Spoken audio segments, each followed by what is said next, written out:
అందరికీ శుభోదయం అండి. ఈ రోజున ఈ పండిన వంకాయలు ఉన్నాయి కదండి, ఆ వంకాయలతో ఊరగాయ ఎలా చేసుకోవాలి అని చెప్పి నేను చేశాను. నాకు ఈ పండిన వంకాయలు ఏంటంటే ఒక మాదిరి కొంచెం వాసన ఉంటాయన్నమాట. ఆ వాసన మన కొత్తిమీర వాసనలాగా మనకి నచ్చితే చాలా బాగుంటుంది. లేకపోతే ఆ వాసన మనకి సెన్సిటివ్గా అనిపిస్తుంది అనమాట, అది నచ్చదు తినడానికి. అందువల్ల నేను ఇది పచ్చడి ఎప్పుడు నేను పెట్టను. మామూలుగా నార్మల్ ఈ పర్పుల్ కలర్ వంకాయలతోనే వంకాయ మాగాయ అని చెప్పి అలా చేస్తానన్నమాట నేను. కానీ మా వారు మార్కెట్కి వెళ్ళినప్పుడు మీరు తీసుకోండి సార్, చాలా బాగుంటాయని చెప్పి నన్నట తీసుకొచ్చారు. మరి తీసుకొచ్చిన తర్వాత దాన్ని మరి చేయాలి కదా, వృధా పోతే లేకపోతే అని నేను చేసిన విధానంలో చేద్దామని చెప్పి భాండీలో చక్కగా నూనె పెట్టి అది వేగిన తర్వాత ఈ వంకాయలు ముక్కలు తరిగి ఈ నూనెలో మగ్గబెట్టానండి. నూనెలో మగ్గబెట్టిన తర్వాత ఆశ్చర్యకరంగా అసలు దాని వాసన, నాకు ఏదైతే సెన్సిటివ్గా ఉంటుందో ఆ వాసన అనేది పోయింది. వేగిన వాసన చాలా బాగుందన్నమాట. పచ్చి వాసన కన్నా కూడా వేగిన వాసన చాలా బాగుంది.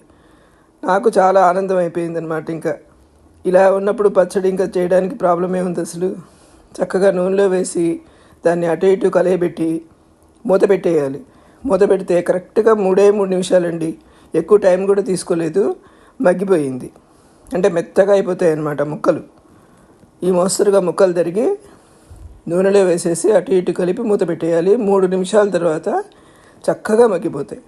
ఈ లోపల మనం ఒక పెద్ద నిమ్మకాయ ఎంత చింతపండు, కారం, ఉప్పు, ఒక స్పూను పసుపు, ఆవపిండి, ఇవి మనం రెడీ చేసుకోవాలన్నమాట. రెడీ చేసుకుని ఇప్పుడు ఈ ముక్కలు మగ్గిపోతాయి కదా, దానిలోనే ఈ చింతపండు ఉంది కదా, ఈ చింతపండు ఏంటంటే గింజలు లేకుండా, ఈ పీచు అది లేకుండా శుభ్రం చేసుకున్న చింతపండు అండి. మనకి షాపులో అలాగే దొరుకుతుంది. మన చపాతీ చింతపండు అంటారు. చపాతీ చింతపండు అంటే అసలు ఇంకా దాంట్లో వెయ్యంగానే మెత్తగా అయిపోతుంది అనమాట, గ్రైండ్ కూడా చేయక్కర్లేదు. అందుకని నేను ఈ వంకాయ ముక్కల్లోనే ఆ చింతపండు అలా వేసేస్తే అది సాఫ్ట్గా అయిపోయి బాగా ఇలా కలపంగానే దాంతో కలిసిపోతుంది. లేదంటే మాత్రం చింతపండు చిక్కగా గుజ్జు తీసుకోవాలండి. అలా కలవని చింతపండు అలా వేయకూడదు. అదేంటంటే అది మొత్తం పైన కనిపిస్తూ చాలా కష్టం అనమాట, పచ్చడిలో కలవదు, తినడానికి కష్టం. బట్ ఈ చింతపండు కలిసిపోతుంది కాబట్టి అలా వేసాను అనమాట నేను. ఈ చింతపండు వేసిన తర్వాత బాగా కలిపేసి దీని తర్వాత ఉప్పు, కారం వేసి కలపాలండి. ఇది కలిపేసిన తర్వాత కొంచెం స్టవ్ ఆఫ్ చేసేసి చల్లారిన తర్వాత ఆవపిండి కూడా కలిపేసుకుని ఇది ఒక పక్కన పెట్టి దీనిలో తాలింపు వేసుకోవాలన్నమాట. కొంచెం మెంతులు, ఆవాలు, ఇంగువ, ఎండుమిరపకాయలు, తిరగమాత వేసుకోవాలి. ఇంతేనండి, ఈ పండు వంకాయల ఆవకాయ అన్నమాట. ఇది ఆవపిండి వేస్తే ఆవకాయ, మెంతిపిండి వేస్తే మాగాయి. మామూలు వంకాయలతో చేస్తేనేమో అది వంకాయ మాగాయ అనమాట. మాగాయలాగా చేశాను, అది కూడా చాలా బాగుందండి. ఇప్పుడు ఇది పండు వంకాయలతో చేసిన ఊరగాయ అన్నమాట. పండు వంకాయలతో చేసిన ఆవకాయ. ఈ విధంగా నాకున్న సెన్సిటివిటీకి వేయించడంతో దానికి ఒక సొల్యూషన్ దొరికిందండి. ఎవరికైనా ఇలాగే ఆ వంకాయ పండు వాసన నచ్చక ఇవి తినలేకపోతే మాత్రం ఇది చాలా మంచి సొల్యూషన్ అండి. ఈ విధంగా చేసుకుని తినండి, చాలా బాగుంటుందన్నమాట. అది నాకు ఎంతో ఆనందాన్ని ఇచ్చింది. ఇలాగా ఇవి నాకు అబ్బో చాలా కష్టమే తినడం అని అనుకుంటూ సరే చేద్దాంలే అని చెప్పినని ఈ విధంగా చేస్తే బాగుంటుందేమో అని చేసినందుకు చాలా చాలా బాగుందన్నమాట. అది అన్నంలో కలుపుకోవచ్చు, మన టిఫిన్లకి వాటికి తినచ్చు, ఇడ్లీలలో బాగుంటుంది. ఈ విధంగా అన్ని రకాల మల్టీగా తినచ్చు అనమాట. అంటే అన్ని విధాలుగా తినచ్చు ఇది. అందులో నాకు ఆశ్చర్యం కలిగించింది ఏంటంటే ఈ వాసన అనేది పచ్చి వాసన, పచ్చి ముక్కలు వేస్తే అలా వచ్చింది. అదే నూనెలో వేసి కొంచెం మగ్గబెట్టంగానే ఆ వాసన పోయింది. కావాలంటే మీరు ఒక 2 వంకాయలు అట్లాగా ట్రై చేసి చూడండి. చాలా చాలా బాగుందన్నమాట. ఈ విధంగా పండు వంకాయల ఆవకాయ మీరందరూ కూడా ట్రై చేసుకుని తినండి. ఈ విధంగా ఆవపిండి అన్నీ కలిపేసిన తర్వాత చల్లారనిచ్చిన తర్వాత ఇదిగో ఇది తాలింపు అనమాట. ఇలా తాలింపు మెంతులు, ఆవాలు, ఎండుమిరపకాయలు వేసి పైన ఇంగువ వేసి ఇది కొంచెం చల్లారిన తర్వాత కలిపేసేయాలండి. ఈ వంకాయలు పచ్చి ముక్కలుగా పచ్చడికి కలిపిన దానికంటే ఈ నూనెలో మగ్గబెట్టి చేసిన పచ్చడి చాలా బాగుందండి. ఆ వాసనే లేదు. ఎవరికైనా సెన్సిటివిటీ ఉంటే ఈ విధంగా చేసుకుని చక్కగా రుచిగా తినచ్చు అన్నమాట ఈ పండు వంకాయల ఆవకాయ.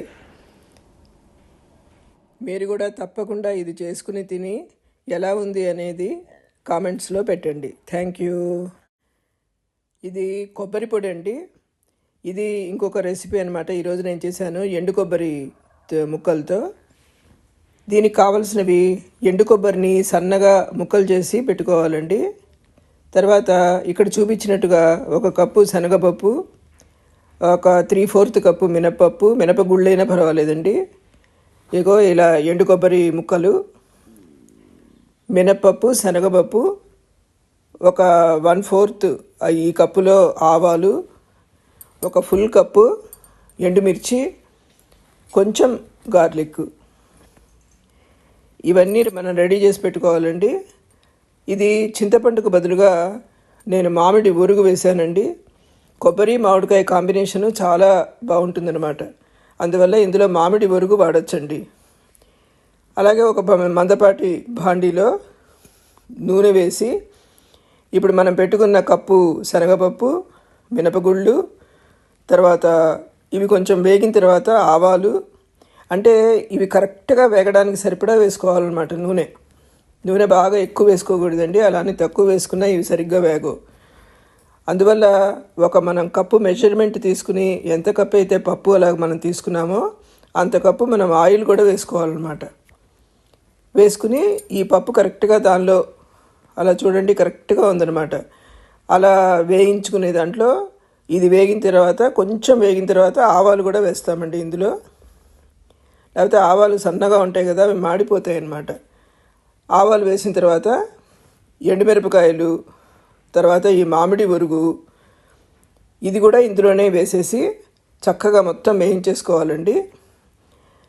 అంటే ఈ తిరగమాత వేగిపోయిన తర్వాత 3 వంతులు వేగిన తర్వాత ఎండుమిరపకాయలు వేస్తాం కదా, ఆ ఎండుమిరపకాయల తర్వాత ఈ మామిడి ఊరుగు వేసేస్తాం దాంట్లోనే. వేసిన తర్వాత ఇంకా స్టవ్ ఆపేసి ఈ కొబ్బరి ముక్కలు కూడా దానిలోనే వేసేస్తాం. వేసి ఆ వేడికి కాస్త తిప్పుతాం అనమాట. అదే స్టవ్ ఆన్ చేసి కొంచెం ఫ్లేమ్ పెట్టి, లో ఫ్లేమో మీడియం ఫ్లేమో పెట్టి ఆ స్టేజ్లో ఈ కొబ్బరి ముక్కలు వేయకూడదు అనమాట. వేస్తే దానికి ఒక ఆయిల్ వాసన వచ్చేస్తుంది. అందుకని స్టవ్ ఆఫ్ చేసేసి ఆ హీట్లో కొంచెం చాలు అనమాట ఈ కొబ్బరి ముక్కలకి. ఇప్పుడు ఈ విధంగా చూడండి, ఆయిల్ అంతా చక్కగా దానికి ఎక్స్ట్రాగాను లేదు, అలానే మొత్తం చక్కగా వేగి ఉన్నాయన్నమాట. ఇప్పుడు ఈ మిశ్రమం మొత్తం చల్లారనివ్వాలి. బాగా చల్లారనిచ్చిన తర్వాత ఒక మిక్సీ జార్లో ఇవి తీసుకుని గ్రైండ్ చేసుకోవాలి. ఆ పొడి ఎంత పొడి పొడిగా వస్తుందంటే మీరు చూడండి. ఇప్పుడు ఇలా కొంచెం పెద్ద మిక్సీ జార్ అంటే ఒక సగం వరకు వేసి మనం గ్రైండ్ చేసుకుంటే చక్కగా గ్రైండ్ అయిపోతుందండి పిండి. మన పొడి కొబ్బరి పొడి అనమాట. ఇది మనం ఈ శనగపప్పు, మినపప్పు కూడా తక్కువగా తీసుకున్నామనుకోండి, ఈ కొబ్బరి అంతా పిప్పిగా అవుతుందన్నమాట. ఎందుకంటే ఎండు కొబ్బరి కదా. అందువల్ల ఈ పప్పు మనం ఒక ఫుల్ కప్పు తీసుకున్నామంటే దానికి తగ్గట్టుగా ఈ కొబ్బరి కూడా మంచి రుచిని యాడ్ చేస్తుంది. ఈ శనగపప్పు, మినపప్పు కూడా మంచిగా వేగిన పప్పు కాబట్టి అది గ్రైండ్ చేసిన తర్వాత సన్నగా రవ్వలాగా ఉంటుందన్నమాట. అది చాలా టేస్టీగా ఉంటుందండి. పిల్లలకు కూడా ఇంత చక్కగా నెయ్యి వేసి కలిపి పెడితే మంచి పోషక విలువలు ఉన్న ఎండు కొబ్బరితో చేసిన పొడి కాబట్టి మనకి టిఫిన్లలో తినచ్చు. చక్కగా వేడివేడి అన్నంలో ఇంత నెయ్యి వేసి కలిపి పెట్టచ్చు పిల్లలకి, పెద్దవాళ్ళకైనా. ఇది చాలా మంచి పోషక విలువలు ఉన్న కొబ్బరి పొడి అండి. ఈ విధంగా నేను ఎండు కొబ్బరి ముక్కలతో ఇలా చేస్తానన్నమాట. మీ అందరూ కూడా తప్పకుండా ట్రై చేసి చూడండి. దీనిలో ఏంటంటే మనం ఇష్టమైన వాళ్ళు వెల్లుల్లిపాయ కూడా వేస్తారండి. నేను 2 రకాలుగా చేస్తా. సగం పొడి వెల్లుల్లిపాయ లేకుండా చేస్తా. ఎందుకంటే మా ఇంట్లో 2 రకాలుగాను తినేవాళ్ళు ఉన్నారు.